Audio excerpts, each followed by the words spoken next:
Margueritoises, Margueritoises, chers amis, cela me fait énormément plaisir de vous retrouver ce soir, si nombreux, dans la salle polyvalente de Louis Picard, qui d'ailleurs était un ami de ma famille. Comme vous l'a expliqué Marc, c'est volontairement que nous avons voulu vous privilégier, vous, parmi lesquels se trouvent celles et ceux qui nous ont soutenus dès la création de notre association Ambition Marguerite 2020, il y a déjà plus de 3 ans. Celles et ceux qui nous ont suivis pendant notre longue campagne, et parfois, je vous avoue qu'on a eu des moments difficiles. Celles et ceux qui nous ont conseillés pour construire notre programme en venant à nos permanences. Celles et ceux qui sont venus à notre rencontre dans les quartiers. Et enfin vous, tous qui êtes là, qui aujourd'hui êtes là pour nous connaître, découvrir notre programme, l'ensemble des délégations, les élus qui les composent. Ce programme, nous l'avons voulu le plus complet, le plus précis possible. Sécurité, santé, déplacement, mobilité, interactivité, communication, aménagement du territoire, urbanisme, agriculture, environnement, propreté, gestion des risques naturels, circulation, état des voiries, espaces verts, lieux de loisirs, nouvelles infrastructures sociales et sportives, réhabilitation, rénovation du patrimoine, social, enfance, jeunesse, éducation, association, office, festivités, culture, sport, développement économique, administration, budget, intercommunalité, tout y est traité. Certains projets seront structurants pour notre ville. Nous entendons vous en faire part, vous en informer. Vous serez sollicités pour participer à leur réflexion. De plus, je tiens à ce que l'ensemble des conseillers de mon équipe portent une attention particulière au quotidien et au vécu des habitants de notre ville. Je vais maintenant vous présenter les délégations et les élus en charge de leur fonctionnement. Nous avons décidé, pour plus d'efficacité, de travailler à plusieurs par délégation, alliant ainsi expérience et jeunesse. Notre équipe plurielle utilisera toutes ses compétences, son énergie, pour honorer ce futur mandat.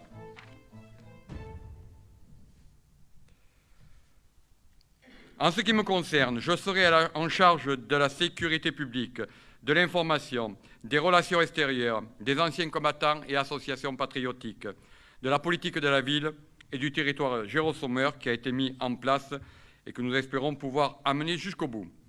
Je travaillerai avec Maxime Juan,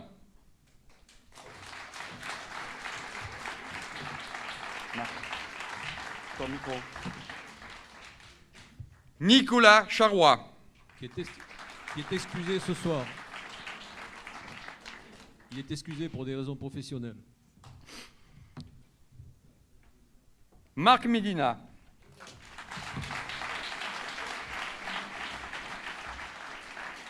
sera en charge de l'administration générale, du personnel communal, des relations sociales et du budget.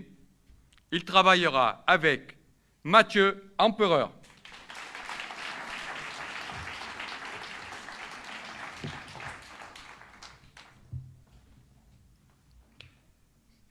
Cathy Gomez,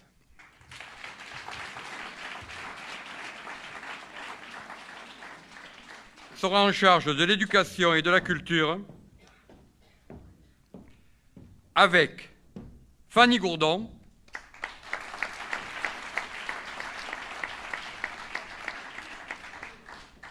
et Sandrine Dargans.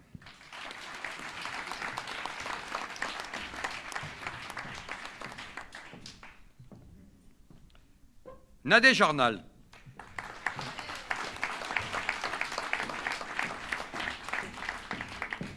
sera en charge de la vie familiale, des affaires sociales, des aînés, de la santé et du CCAS. Elle travaillera avec Corinne Funda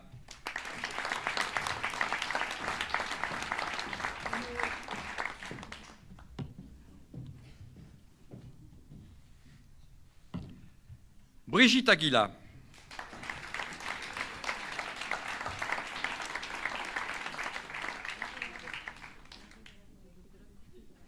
Elle arrive où?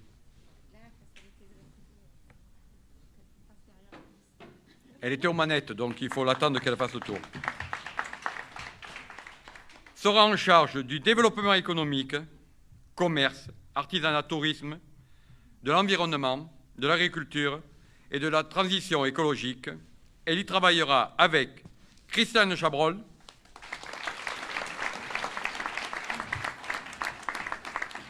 et Roger Armand.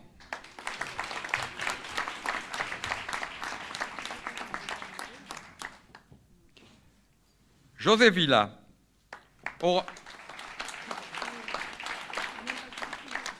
en charge les grands travaux, les travaux d'entretien du patrimoine et des voiries, la commission d'appel d'offres, l'eau et l'assainissement.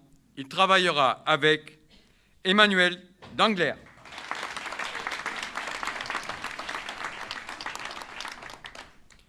Laurent Jossot.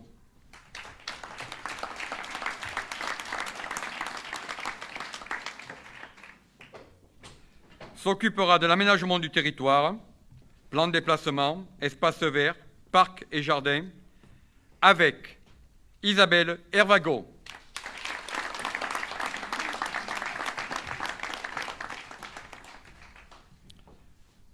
Norbert Larguier.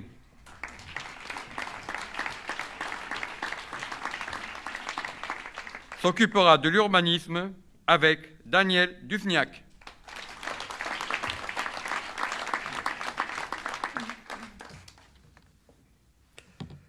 André Talagram.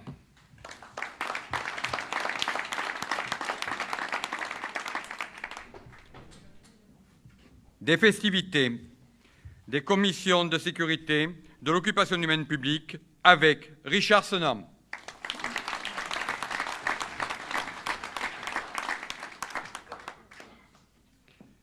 Philippe Leno.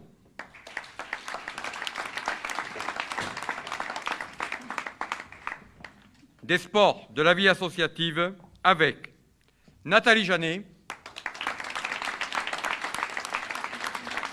et Nicole Ferrand.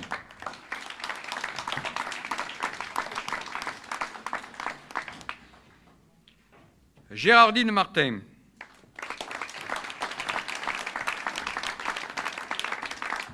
De la petite enfance, elle travaillera avec Cyrielle Poré. Qui est aussi excusé ce soir pour des raisons professionnelles. Cathy Ebara.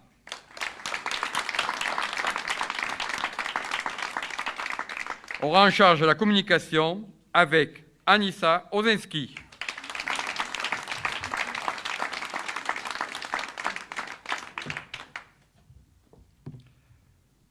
Voilà les collègues élus de cette liste. Marguerite avant tout. Je vais laisser maintenant la parole à mes colistiers. Il n'est absolument pas... Ce soir, je ne parlerai pas tout seul, nous parlerons à plusieurs voix. Ces colistiers vous présenteront les dossiers structurants de notre programme. Je dois vous préciser que ce soir, nous n'allons pas vous détailler ce programme. Vous l'aurez en main tout à l'heure, vous pourrez en prendre connaissance.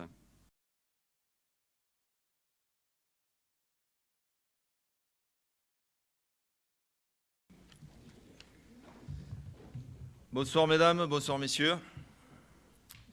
En préambule aux autres délégations, je vais vous présenter notre programme concernant l'aménagement du territoire, les parcs et les espaces verts de notre commune.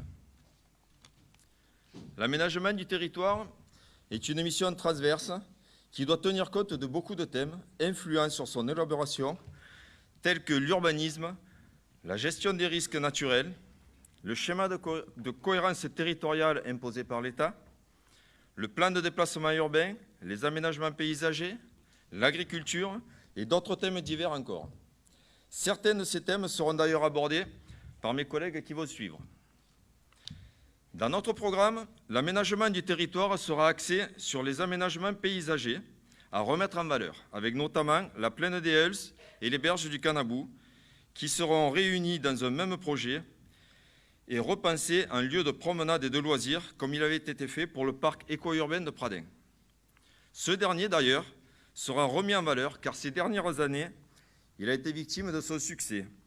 Et il mérite donc quelques retouches et améliorations. Également, dans notre programme, nous poursuivrons l'étude de l'écoquartier de la gare sur une surface de 2 fois 15 hectares. C'est ces 2 surfaces que nous souhaitons transformer en un nouveau lieu de vie, en adéquation avec l'environnement. Dans ce but, nous continuerons à travailler avec l'Agence de l'urbanisme à l'élaboration d'un aménagement concerté avec les citoyens afin que ce quartier soit une vitrine de l'urbanisation telle qu'elle peut être pensée pour notre commune accueillante et proche de l'agglomération nîmoise. Cet écoquartier sera pensé de concert avec le plan local de déplacement et le pôle d'échange multimodal qui, eux, sont étroitement liés à la réouverture aux voyageurs de notre gare. Il sera également étudié dans le but de favoriser la qualité de vie en articulant l'urbanisation autour d'un parc paysager incluant un jardin partagé. Le centre ancien lui aussi ne sera pas oublié, car nous voulons redynamiser ce cœur de village en réaménageant entre autres la place du Calvaire autour de la chapelle, mais aussi en créant un parc de loisirs de promenade en face de l'actuelle église. Ainsi, nous ferons la liaison par des cheminements piétons et cyclables du centre-ville jusqu'au champ de foire. Enfin, la plaine de Pérouse. Cet espace, qui, sans notre intervention au dernier mandat, aurait été urbanisé sans concertation avec les citoyens, eh bien, nous envisageons de créer à cet endroit un centre social, socio-culturel et associatif qui sera l'évolution du centre Escale actuel. Ceci dans le but de parfaire aux besoins de la vie sociale avec des locaux et des équipements adaptés à un établissement social digne de ce nom. Nous y aménagerons également des aires de stationnement vidéosurveillées afin de soulager le centre-ville. Les espaces verts seront également repensés en incorporant des modules de loisirs tels que skatepark, murs d'escalade, parcours éducatifs routiers, plateaux sportifs et street workout. L'adoption de ce projet se fera bien entendu en concertation avec les Margueritois et plus particulièrement avec les habitants des quartiers avoisinants. Voici, mesdames et messieurs, résumé notre programme d'aménagement du territoire qui, bien entendu, est en perpétuelle évolution par rapport aux nouveaux besoins des citoyens, mais aussi aux contraintes de sécurité et aux obligations légales. Mesdames et messieurs, je vous remercie de votre attention. Merci, Laurent.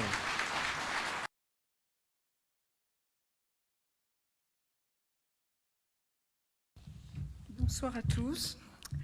Donc, moi, je suis chargée de vous présenter la problématique des risques sur la commune. Notre programme fait une place importante à la prévention et à la gestion des risques qui impactent notre territoire et porte aussi une attention particulière à la zone agricole. Donc, je vais dérouler tout ça devant vous ce soir. La commune, vous voyez la carte là, la commune est impactée par 3 risques majeurs. Le risque incendie sur la zone de Garrigues, le risque inondation sur toute la commune et le risque transport de matières dangereuses au vu des voies structurantes qui sont nœuds ferroviaires et nœuds routiers qui parcourent la commune.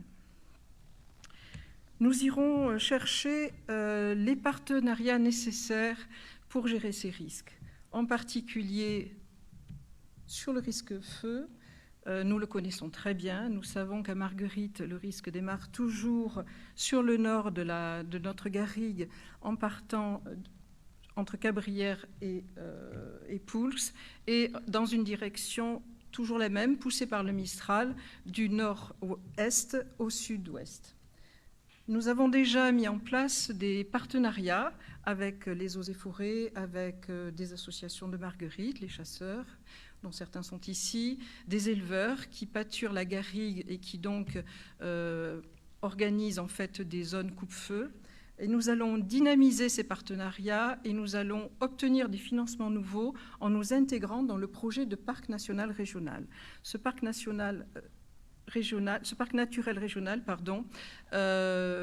concerne tout le nord de la commune, mais à partir du moment où un secteur est compris dans le périmètre, nous aurons droit à toute la mise en synergie des partenariats et à obtenir des financements supplémentaires. Le deuxième risque, qui est un peu moins connu sur la commune, c'est le risque de transport de matières dangereuses. Donc vous voyez sur la carte les nœuds ferroviaires et routières qui se situent sur la commune, beaucoup de passages, beaucoup de camions, donc des transports de matières dangereuses. C'est un petit peu moins connu du public, mais ça nécessite de mettre en place des procédures de sécurisation et des procédures aussi d'alerte s'il devait y avoir un accident. De ce côté-là, les procédures sont en place, mais les citoyens les connaissent mal, donc il nous faudra faire une information supplémentaire pour que chaque citoyen puisse agir en conséquence en cas de crise. Et enfin, le dernier risque, le plus célèbre, entre guillemets, celui qui impacte toute la région limoise et toute la plaine du Vistre, le risque inondation. Marguerite est soumise, vous le voyez là, donc c'est un petit peu important, mais il s'agit là d'une inondation dite centenale. La commune de Marguerite, comme toute la région limoise et toute la plaine du Vistre, est soumise à un risque important de deux types. Le risque débordement de cours d'eau.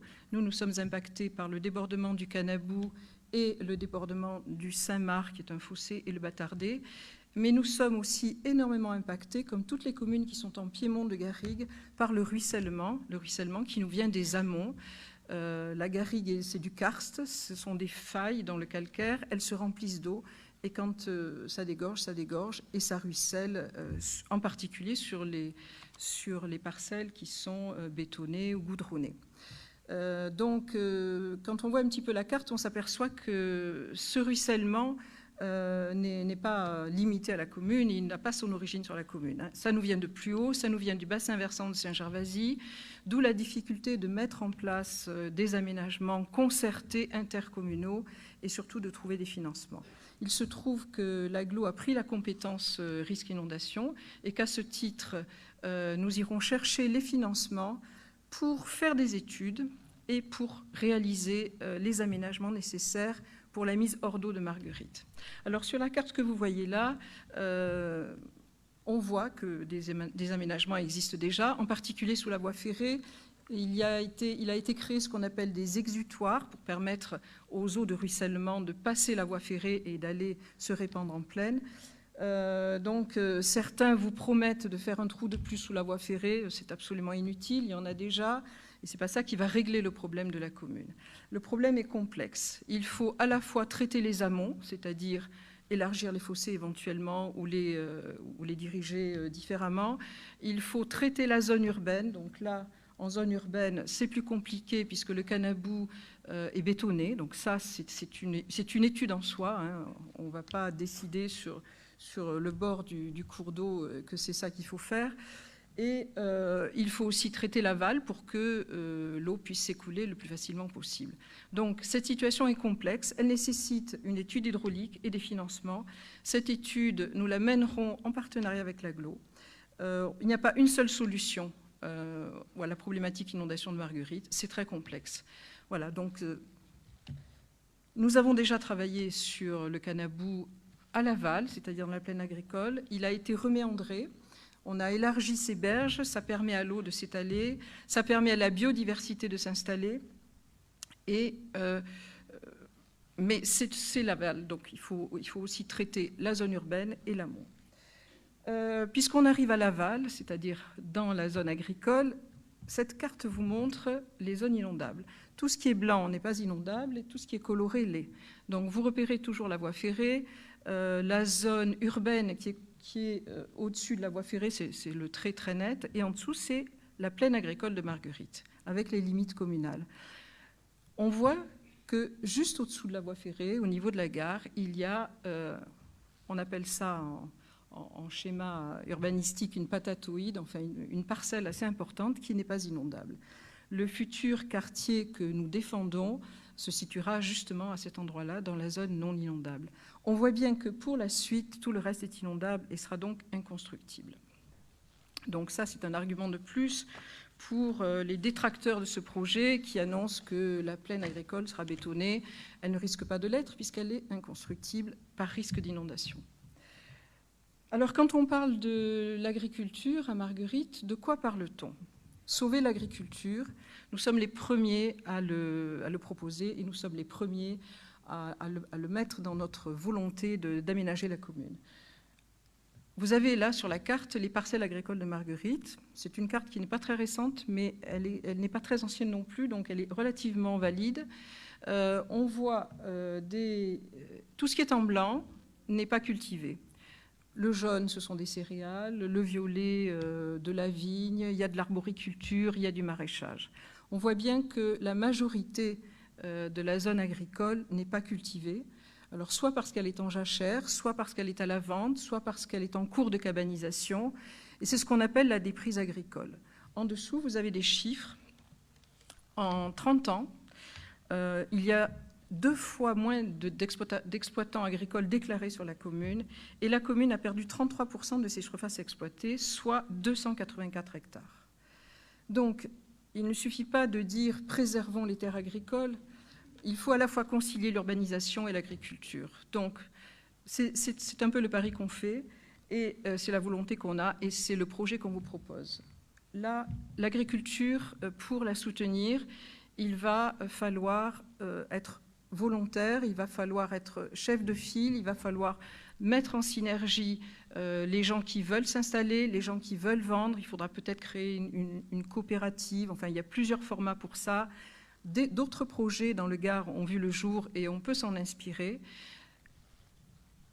Ce sera l'occasion, peut-être avec un remembrement, de soutenir de jeunes agriculteurs, de promouvoir les productions locales et respectueuses de l'environnement. Donc en fait, on ne peut pas opposer aménagement urbain et défense de l'agriculture, c'est un tout, c'est la même chose, ça va ensemble.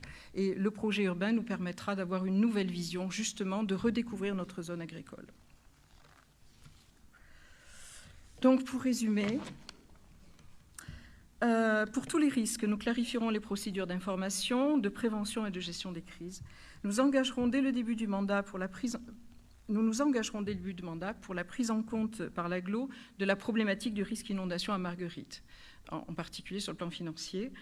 Et la création de ce nouveau quartier au sud de la gare, dont nous faisons la promotion et qui nous semble indispensable au développement harmonieux de la ville, sera pour Marguerite l'occasion de redécouvrir son territoire agricole, de réfléchir aux transitions entre zones urbaines et agricoles et d'engager la commune dans un projet concret de soutien à sa production locale.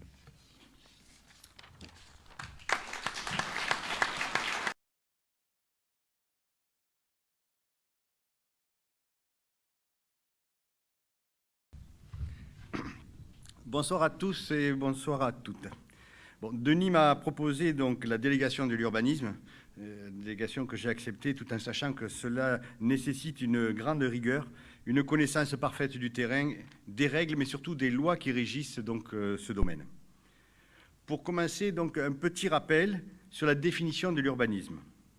L'urbanisme, c'est l'organisation et l'aménagement des espaces urbains en vue d'assurer le bien-être des personnes. Et ce sont ces derniers mots qui, pour moi, ont de l'importance et je pense pour vous aussi. Votre maison, c'est certainement le bien le plus cher et le plus important que vous possédez. C'est votre lieu de vie et vous n'avez certainement pas envie de voir ce bien se dénaturer ou perdre de sa valeur à cause d'une urbanisation mal maîtrisée. Pour votre information, sachez que 75% des Margueritois sont propriétaires de leur maison, c'est-à-dire bien en dessus de la moyenne nationale. Pour vous, c'est aussi l'aboutissement d'une vie de travail et pour certains encore des crédits à payer. J'aime bien cette phrase qui dit « toucher à l'habitat, c'est toucher à l'humain ». Alors, on ne va pas tourner autour du pot longtemps. Je sais que nous savons que la construction de nouveaux logements sociaux, dits à loyer modéré, sont inquiétants pour vous, vous inquiètent.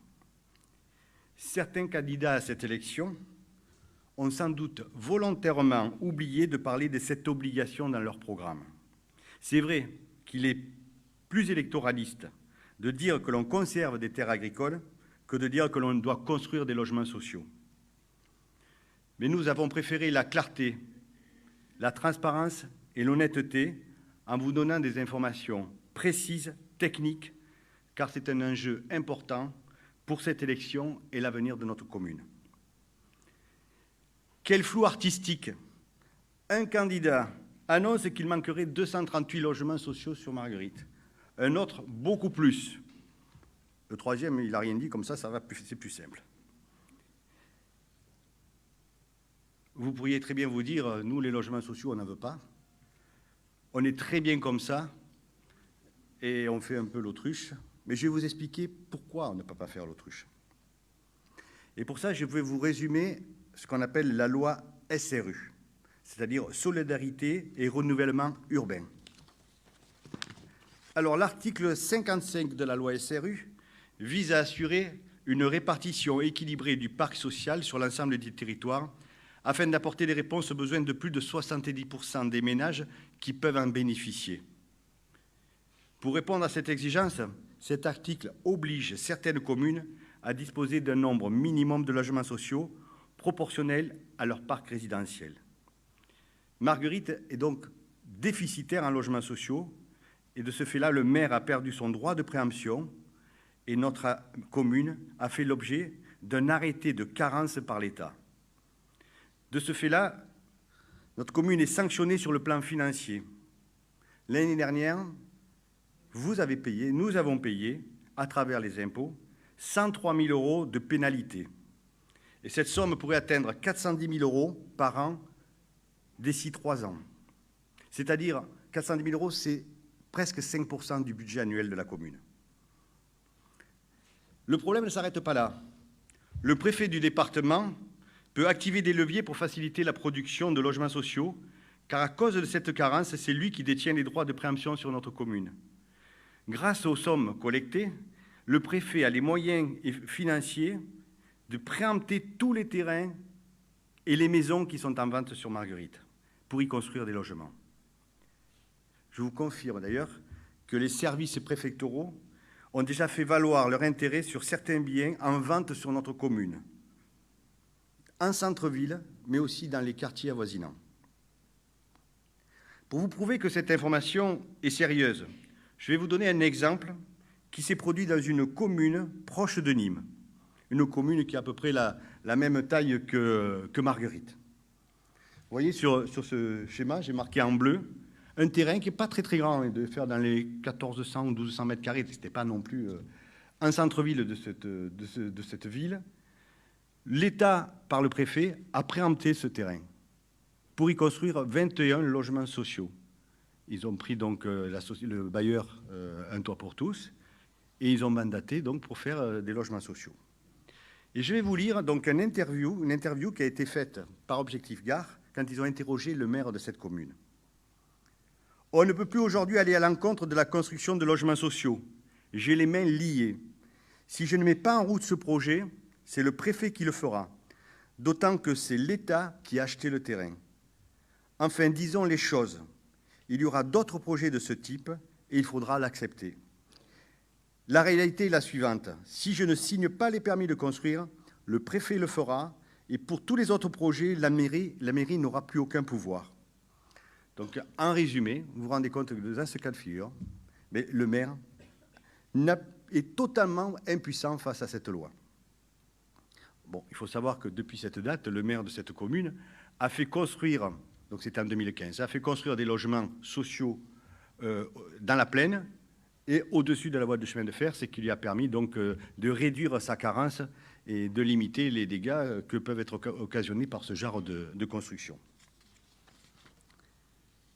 Donc pour notre équipe Marguerite avant tout, l'objectif sera de montrer sur 10 ans notre volonté d'accroître notre parc immobilier et de se mettre en conformité afin de ne plus payer de pénalités aussi fortes et récupérer notre pouvoir en matière d'urbanisme. Il faut que vous sachiez également que par son droit de préemption, le préfet peut mettre 100% de logements sociaux dans les projets qu'il conduit.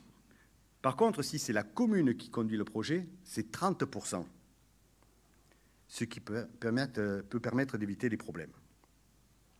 Donc, en résumé, nous n'avons pas d'autre choix que de prévoir ces logements, car la loi est incontournable, quel que soit le maire qui dirigera notre commune après le 22 mars.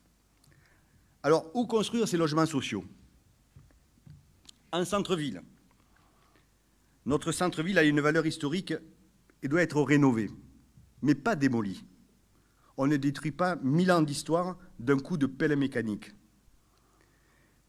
Faites une visite du centre-ville avec le CHAM, comme j'ai eu l'occasion de le faire. C'est très intéressant d'ailleurs. Le CHAM, pour ceux qui ne connaissent pas, c'est le Club Histoire et Archéologie de Marguerite. Et vous découvrirez toute la valeur de notre patrimoine. Le centre-ville connaît déjà une concentration de population très importante.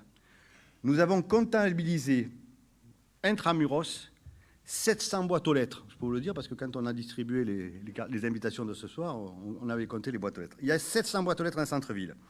Donc, environ 1400 personnes. Et en plus, il devient de plus en plus difficile de s'y garer. Selon encore un candidat, il y aurait 120 logements vacants ou insalubres. La mairie a fait faire une étude par un organisme officiel. Cette étude démontre l'inexactitude du nombre de logements vacants ou insalubres à Marguerite. À ce jour, ce sont les services fiscaux qui gèrent ça, les services fiscaux n'ont pas pu mettre à jour ces renseignements administratifs. Alors, pour rénover un centre-ville, il faudrait d'abord que la mairie retrouve son droit de préemption. Et ensuite, il faudrait qu'elle ait les finances, parce que rénover de l'ancien, ça coûte des fois plus cher que de faire du neuf. Ensuite, il faudrait que les propriétaires, dans le centre-ville, soient vendeurs. Et il n'y a pas grand-chose à vendre dans le centre-ville Marguerite. Je ne sais pas si vous regardez de temps en temps sur Internet seloger.com ou Le Bon Coin, ou même si vous allez dans les agences immobilières, vous verrez qu'il n'y a pas grand-chose comme appartement à vendre dans le centre-ville. Ensuite, il reste la solution des investisseurs privés. Il faut savoir que Marguerite n'est pas éligible au dispositif fiscal de Normandie. Alors, pour ceux qui ne connaissent pas le dispositif fiscal de Normandie, c'est un dispositif qui ouvre des droits à la réduction d'impôts quand vous investissez dans des logements locatifs. Il reste un autre dispositif, c'est celui de Pinel, que tout le monde a entendu parler également, mais là, ça ne concerne que les logements neufs et que les logements déjà réhabilités. Alors vous voyez qu'en centre-ville, ce n'est pas évident de faire de la démolition, de la construction. Qu'est-ce qu'il reste à faire? L'expropriation. Ce que j'aimerais, c'est que les candidats qui parlent de démolir des immeubles en centre-ville, qu'ils nous disent qui ils veulent exproprier et à quel prix. Qui participera au financement? Alors je voudrais vous dire une chose, c'est que, heureusement, grâce à notre histoire et aux précédents élus, nous n'avons pas le même problème que Saint-Gilles, avec la cité Sabato, que peut-être certains connaissent. À Vauvert, avec le quartier du Bosquet, qui a été récemment renommé le quartier des Costières.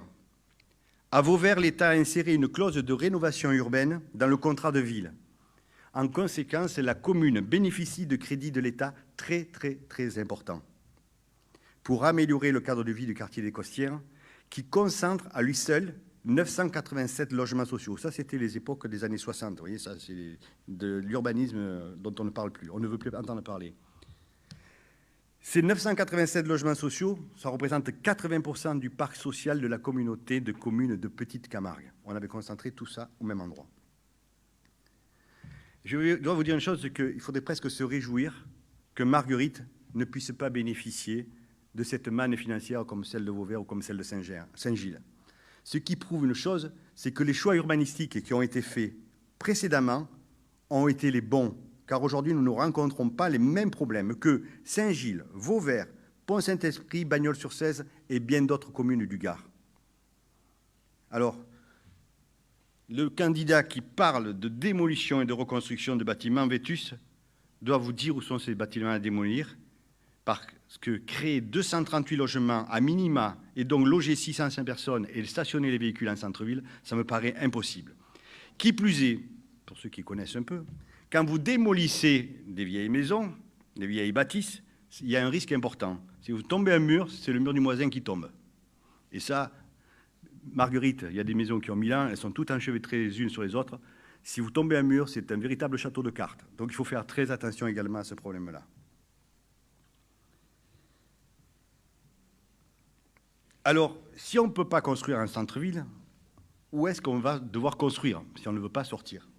Alors, vous voyez sur cette carte, à gauche, le Mas-Pradin, zone inondable. À l'est, pour ceux qui ne le savent pas, c'est Saint-Gervasy, parce que les terrains qu'on voit à droite, c'est Saint-Gervasy. Au nord, la Garrigue. Donc, si vous ne construisez pas en dessous, au sud, il vous faut construire là-dedans. Au total, pour le minimum, 238 logements, c'est-à-dire mettre 600 personnes. Je connais très bien Marguerite. Je ne vois pas tellement de terrain là-dedans où il y en a quelques-uns, mais il n'y en a pas suffisamment, si ce n'est on va faire des buildings. Alors, ce que je voulais vous dire, c'est qu'il ne faut pas avoir peur des logements à loyer modéré. Parce qu'il faut garder la maîtrise de nos projets. Et nous ferons de ces projets-là une priorité pour nos jeunes margueritois et surtout pour nos aînés qui ont du mal à se loger. Il faut savoir que beaucoup de margueritois sont venus habiter à Marguerite dans les années 80. Ils ont construit leur petite maison avec un terrain de 300, 400 ou 500 mètres carrés pour les mieux lotis. Et ils avaient des enfants, ils avaient une famille. Et maintenant, ces personnes sont ou en couple ou des fois seules. Et donc, ces personnes, ces aînés, ont besoin de logements de plus petite dimension. Et c'est peut-être vers là qu'il faut se tourner quand on parle de réaménager le centre-ville et les quartiers avoisinants.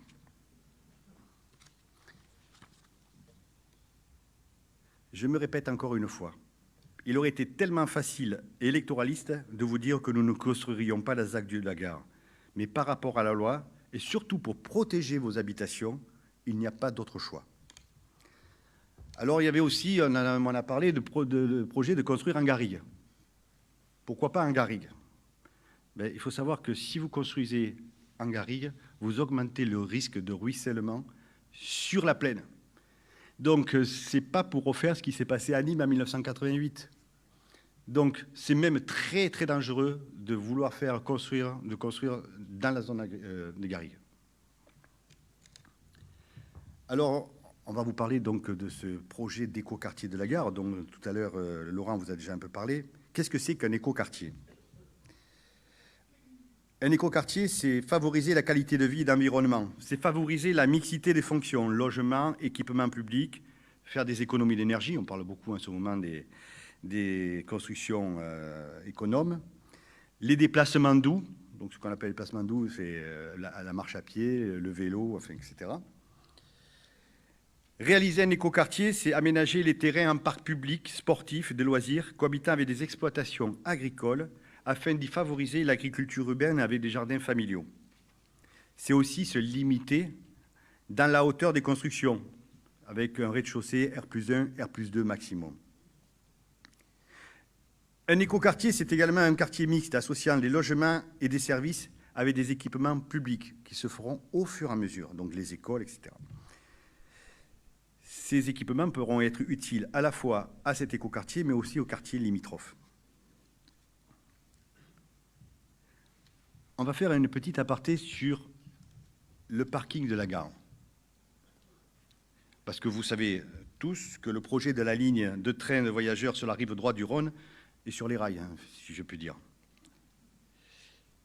Si nous ne prévoyons pas à long terme un parking suffisamment grand, nous risquons de voir le stationnement existant autour de la gare très vite saturé.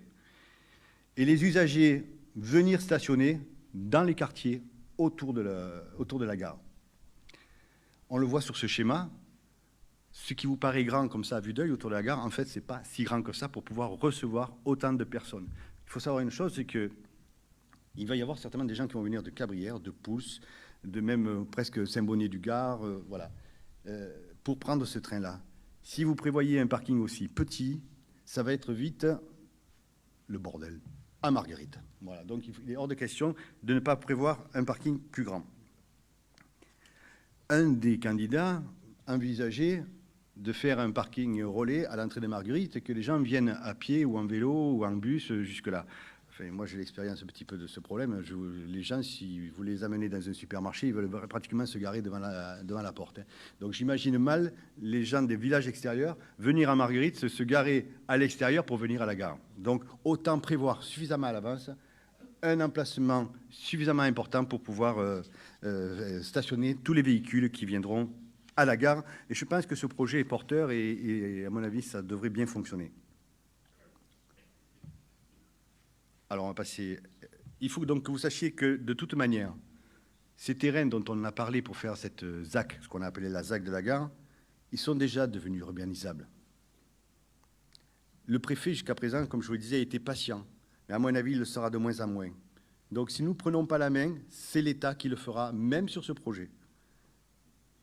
De plus, ce projet, au départ, ne concernera que 15 hectares sur les 30 envisagés, mais ça sera du plus long terme. Pour l'instant, c'est 15 hectares. Je vais vous dire une chose. L'urbanisme, ce n'est pas une partie de Monopoly. Vous savez, au départ, vous jouez au Monopoly, vous jetez les dés, vous construisez vos maisons, et quand la partie est finie, vous reprenez tout et vous recommencez.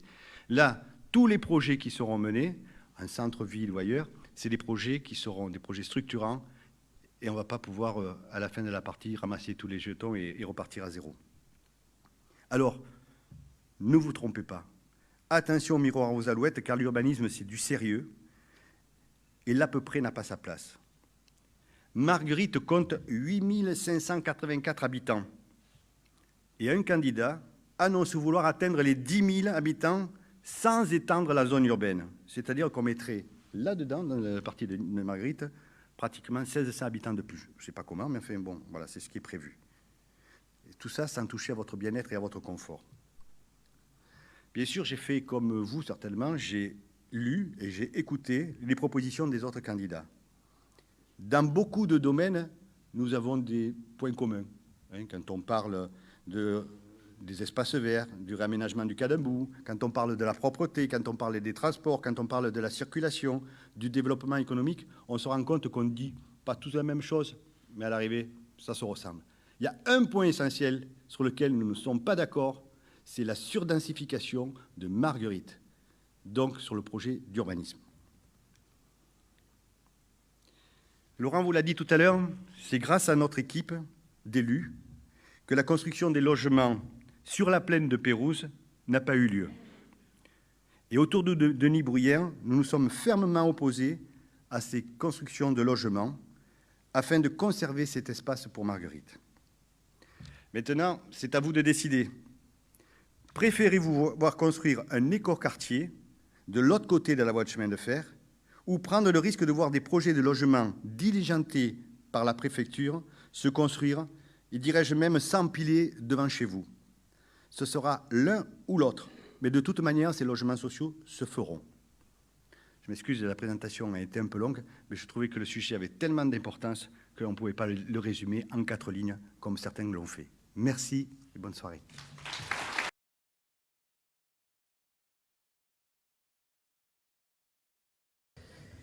Donc, je vais vous parler de sécurité. Pour avoir travaillé dans des transports en commun pendant quelques dizaines d'années, je pense que je maîtrise un peu le sujet.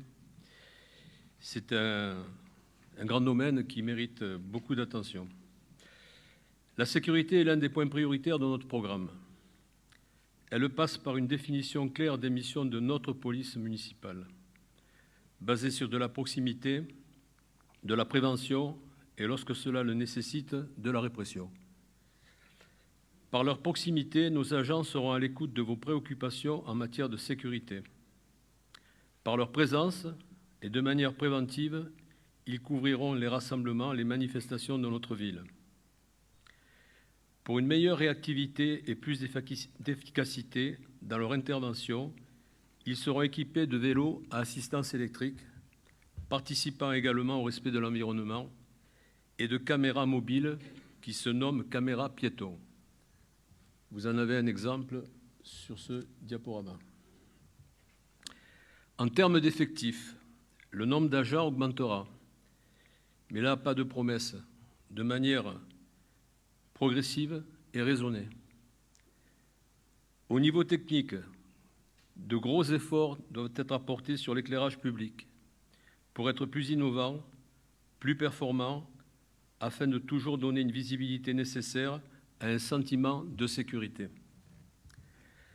En complément des moyens de sécurisation devant être optimisés et modernisés, notamment par un déploiement plus élargi et plus ciblé de la vidéoprotection, y compris dans l'ancien village, les zones commerciales, les structures scolaires et sportives, souvent isolées.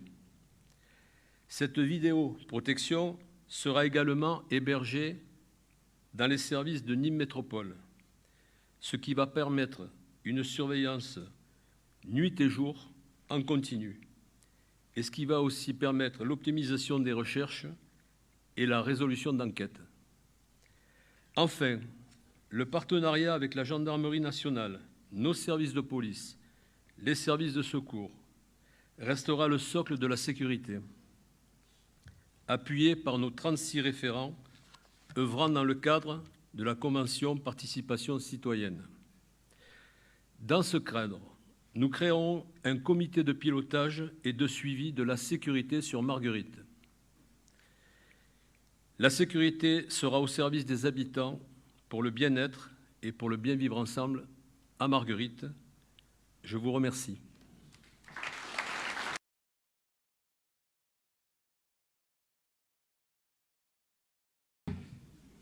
Notre souhait est de ne pas augmenter vos impôts, je dirais plutôt nos impôts, parce que j'en paye aussi.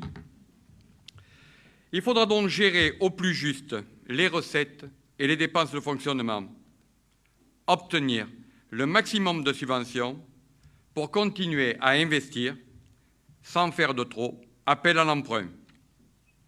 Ce sera l'équation la plus difficile à résoudre. L'augmentation des recettes de la commune ne peut plus provenir de l'État, car il se désengage de plus en plus. À titre indicatif, les recettes de notre commune en 2011 étaient supérieures à 9,8 millions d'euros. En 2019, il ne reste plus que 9,1 millions d'euros. Et, entre autres, nos charges et nos obligations augmentent. C'est presque 900 000 euros en investissement qui manquent dans l'autofinancement de notre ville. C'est-à-dire qu'en 2011, on pouvait investir 900 000 euros au point de vue du budget de la commune sans faire appel à l'emprunt, ce qu'on ne peut plus faire.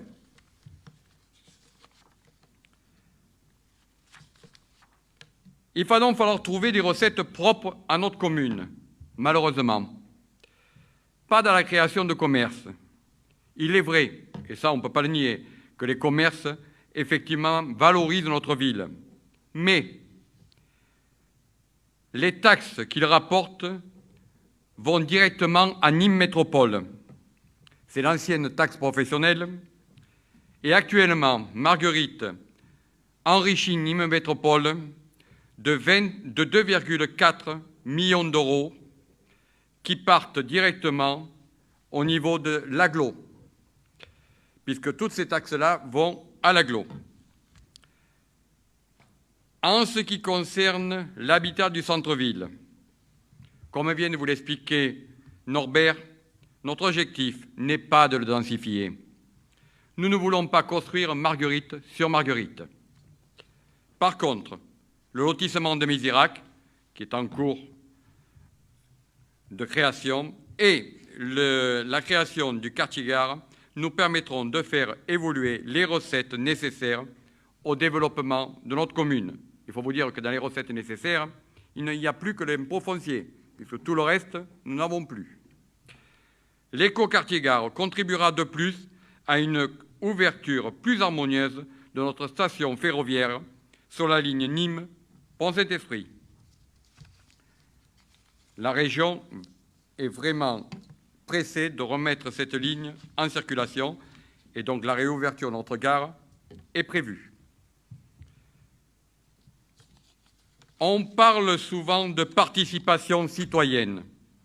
C'est le grand mot à la mode.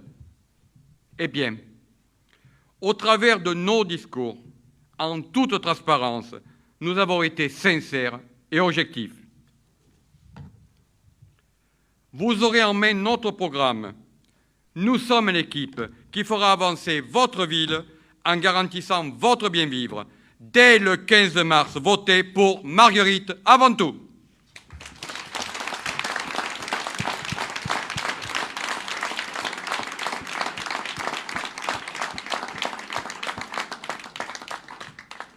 Merci de votre attention et merci d'être venus si nombreux.